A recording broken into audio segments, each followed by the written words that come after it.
When Jesus was born in Bethlehem of Judea, in the days of King Herod, behold, magi from the east arrived in Jerusalem, saying, Where is the newborn King of the Jews?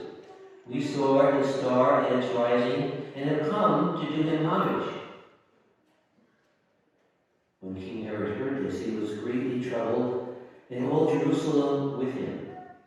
Assembling the chief priests and the elders and the scribes of the people, he inquired of them where the Christ was to be born. They said to him, In Bethlehem of Judea. With us it has been written to the prophet, And you, Bethlehem, land of Judah, are by no means least among the rulers of Judah, since from you shall come a ruler who is to shepherd my people Israel.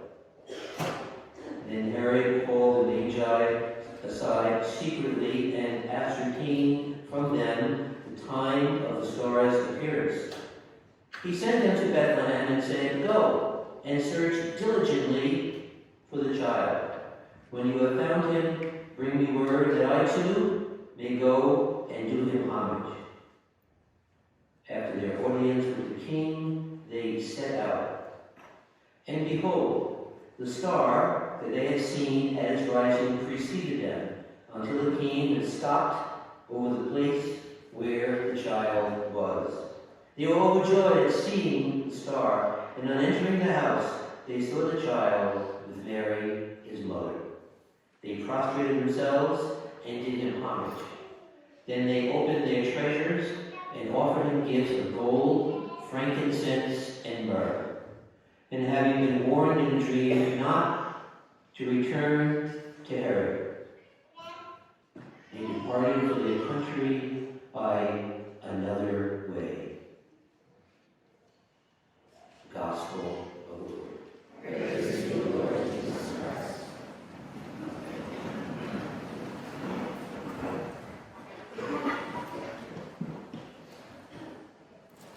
So before beginning the homily, I'd just like to give you an update on the curé of Merit, our beloved Father Zach. And first I'd like to, at this particular Mass, thank Lieutenant Ricky Kelly, who is here today at this Mass and who's been at his side constantly, Father Zach's healthcare proxy and devoted friend, for taking such great care of him over these weeks. So I started last night with Ricky, and he's doing well. Hopefully he'll be home on Tuesday or Wednesday. And he had a little cough, and actually a large cough. And he said, Don't worry, I'll be home. And he said, and this is the quote, It's not the cough that carries you off, it's the coffin in which you're carried off in. So that's a typical Father Zach expression that I told him I was going to share with everybody here.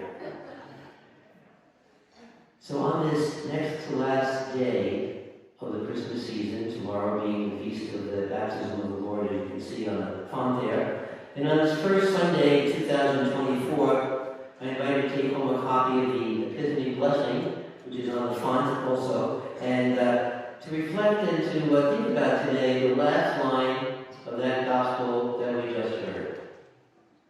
After searching for the newborn king and finally finding him, the magi were warned in a dream to avoid Herod. They departed for their country by another way.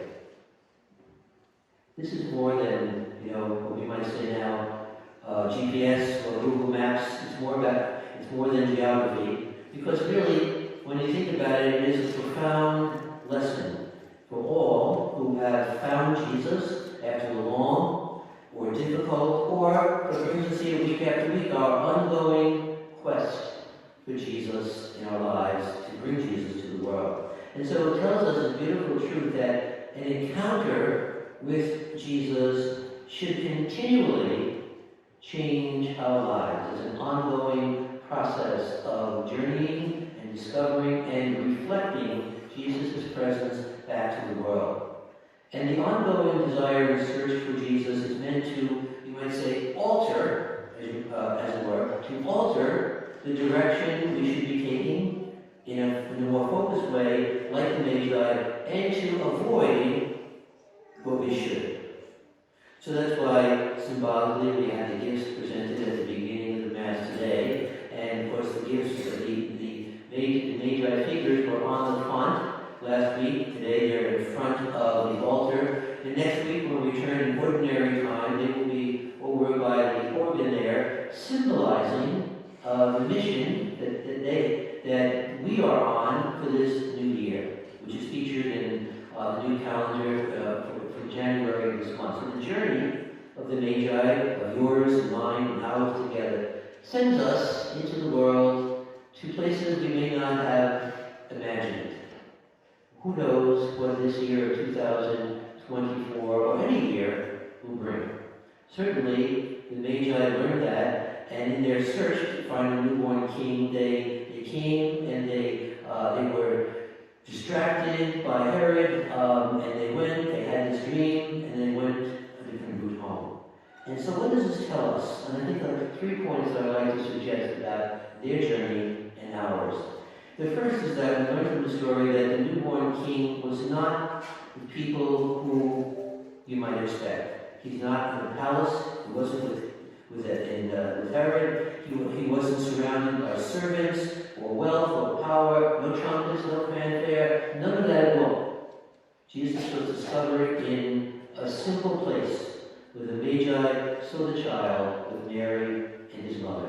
Christ is discovered among the humble, the overlooked, the meek, and with all of us in our own different ways. So don't look for him among privilege and power. He was born into a world that could not and wouldn't make room for him then, and a lot of times even now.